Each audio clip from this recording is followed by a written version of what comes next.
Good day, people. Hello, football fanatics. It's your boy, LiNX Football, back again with another video. This time we've done so many streaming.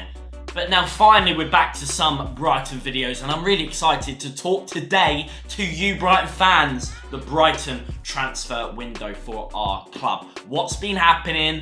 What's been going on? Who have we bought already? What's been happening? The general review over so far what's happening in Brighton's transfer window. Let's get on with it.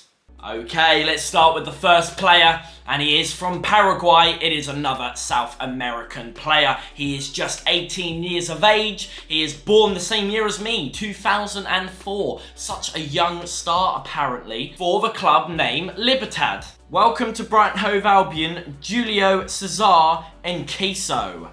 Now, we bought this player for 10 million. Would you say that's quite a lot for an 18-year-old? Yeah, I would say this is quite a lot for just an 18-year-old, considering he's the same year as me, and, you know, he's only a year above me, which is absolutely crazy, but apparently he is a little magician. His skills, his shooting is pretty on point. He is indeed a winger slash striker. He can shoot, he can tackle even, he can skill, he's got pace, he's got quite a lot of it. I've seen some skills, some little highlights from him, and he looks pretty decent. Julio, not too bad at all, my friend, but will he stay or will he just go on loan to another club? Will he be one of those players that comes in and says, bye-bye, I'm going on loan to get a little bit better? I don't know. I'm hoping that this guy actually comes in to Brighton to play, because it will be really interesting to see how this 18-year-old can cope with the Premier League. I actually do think that he will come into Brighton Hove Albion and start with the boys. Hopefully he will. Hopefully we'll have a few chances early on in the season to really see his potential and see how good he is. But to me, he looks quite physical for his height and his age. He looks quite confident. His skills are the main trait of him, I think, to be quite honest with you. But listen, it's going to be interesting. Julio, welcome to Brighton Hove Albion. It's going to be really interesting. Hopefully you don't go on loan, but it should be interesting to see how you play if you do stay with us and get into the main team. Hopefully he is a banger for us. Now, the guy has quite a fairly good record for his club at the moment, with just 14 matches, 11 goals and 3 assists. It's quite decent. It's not too shabby. I mean, sort of league that he's in isn't exactly the top quality of all leagues in the world, but you know what, 14 games, 11 goals and 3 assists, just 1 yellow card, not too bad. I think it's pretty good from Julio. Let's go on to the second player I want to talk about today. Alright, this is a name I've been talking about before. Dennis Sundav. He is amazing. Listen up, people. We're talking about the main man who is coming to our squad. We paid 6 million from him to get him back off loan, back in our club. It is Dennis Sundav, people. The German 25-year-old. Absolutely insane. I'm a big fan of Dennis Sundav. His stats are insane for his club. 39 matches, 26 goals, and 13 assists. Oh yes, Dennis Sundav. Absolutely incredible, and honestly, he's had a recent Team of the Season card in FIFA 22 as well, which looks absolutely. Oh, get it up on the screen, please. It's gorgeous. It's absolutely gorgeous. It's a hell of a card on FIFA, I cannot lie. It's the best card that, you know, a Brighton player's ever gotten on FIFA. But anyway, we're not talking about FIFA here, we're talking about real life. Is Dennis Sundav going to be good? Is he or is he not? He's more looking the promising player. You know, he's 25, same age as Maupay, same height as Maupay. Will he be the guy to actually put Maupay back into his normal good form, though? That might be an interesting one, because, I don't know, Dennis Sundav, Neil Maupay, they're both quite aggressive players, quite physical, and like a good lippy. Now, it could be interesting, because I would love to see Neil Maupay and Dennis Sundav work together in next year. I would like to see that working together, being the same age, same height. I don't know, let me know. That could be a decent duo, though. That could be a very decent duo. You know, he's quite aggressive, the same as Maupay. I hope they don't gang up together and go against, you know, some other players and start getting cards together, because honestly, Dennis Sundav, he has 8 yellow cards from the last season. Quite a lot, to be fair, isn't it? 8. It's quite a lot, to be fair. But, you know, we like it. We like it. A bit ruthless. But anyway, yeah, this one hits home. This one hits home. We sold Yves Basuma for 25 million to Spurs. My lord. Well, there's a few things, actually, I'd like to say about Basuma. First of all, you know, we all knew he wasn't happy here and he kind of wanted to go to something bigger, which is fair enough. He's a very good player, there's no doubt. He deserves to be in a top side. I don't really like how he's, you know, deleted all his pictures off Instagram of Brighton and everything before anything was made decision-wise, at least.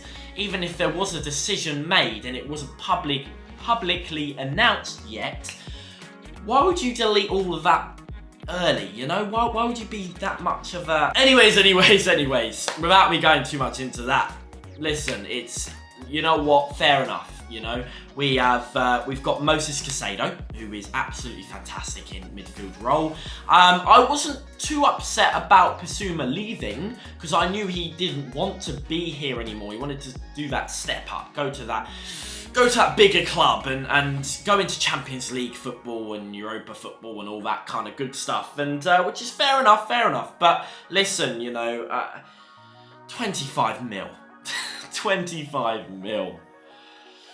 We sold Ben White for 50 million, and now Ben White at the time was good, but he wasn't amazing. Like, he was good. But 50 million? I thought we got a steal of 50 million. I thought we did well doing that. But, you know, looking at Basuma and his skill and his talent, being a midfielder as well, just puts the value up. I know he only has 1 year on his contract left, and that obviously puts the prices down a little bit. But at the same time, come on, 25 mil. 25 mil is just nowhere near what he's worth. Personally, in my opinion, I wouldn't take any less than 40 mil.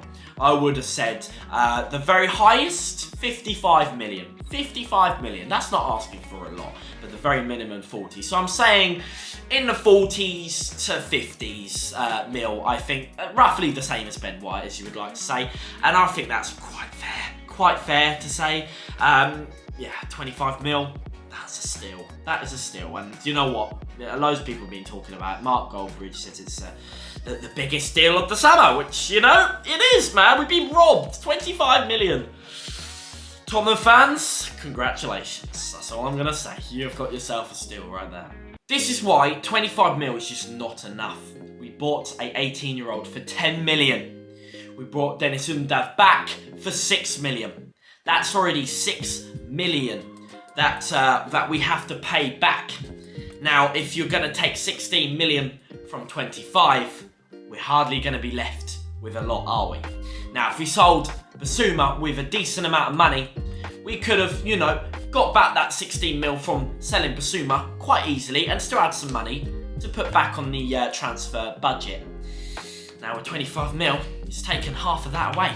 So that is pretty crazy, isn't it? That's pretty crazy to think we're only going to be left with 14 mil out of that Basuma being sold, because we've got to get the money back from Dennis and the 18-year-old Julio. So honestly, it's not good. It's not good, to say the least. So overall, in the Brighton transfer market going on so far, it's not been too shabby. Now, for the last person on the last bit of news for you guys is, of course, we have signed Pascal Gross for another 2 years, which I think is positive. And the reason why I think it is positive is because now we've gotten rid of Basuma. Now he's gone. We do have Pascal Gross, which we were worrying that he was saying he would like to go home, would like to go back to Germany and finish off his career back there. But you know what? I'm glad he is. I'm glad he has stayed for another 2 years, hopefully to retire with us. And I think that's a good thing. Considering we've got rid of Basuma now, we do have Gross, who is actually been on form in the last 2 games, scoring in Man United and West Ham. He's been pretty damn good, and I'm glad we have him as a backup now, considering we have lost a midfielder. Good thing that we've kept Pascal Gross, and it's good to see. So there we go. Pascal Gross is signed for another 2 more years, so that is positive, in my opinion. In my opinion, don't ever slate Gross, guys, because you know what? He is actually decent, and he has done for a lot for us and a lot for our club. So respect him, guys. Don't say, "Oh, slow Gross again on the pitch," because he can shoot, and he is. In the end of the day, our corner taker and our free kick taker. So, respect Gross. He's a good player. He really is. And he can shoot on his day too. But anyway, guys, it feels good to be doing some videos back now after doing all those live streams. It's quite nice to do a bit of editing and a bit of filming. It's quite nice. It's good to use the 4K camera again. Anyway, guys, that is all I've got to offer for today. I really do appreciate everyone coming out to watch this one. If you are enjoying what you're seeing, if you are new as well, please become a football fanatic for free by clicking that subscribe button. Make it into grey. Click that red button into grey. Make it subscribed. Join the Football Fanatics for free. And smash that bell notifications. Smash that like button if you have enjoyed this particular video, because it really would help a lot. And this has been your boy LiNX Football, and I'll see you Football Fanatics in a video very, very, very soon. See you later, Football Fanatics. I'm out once again. Yeah.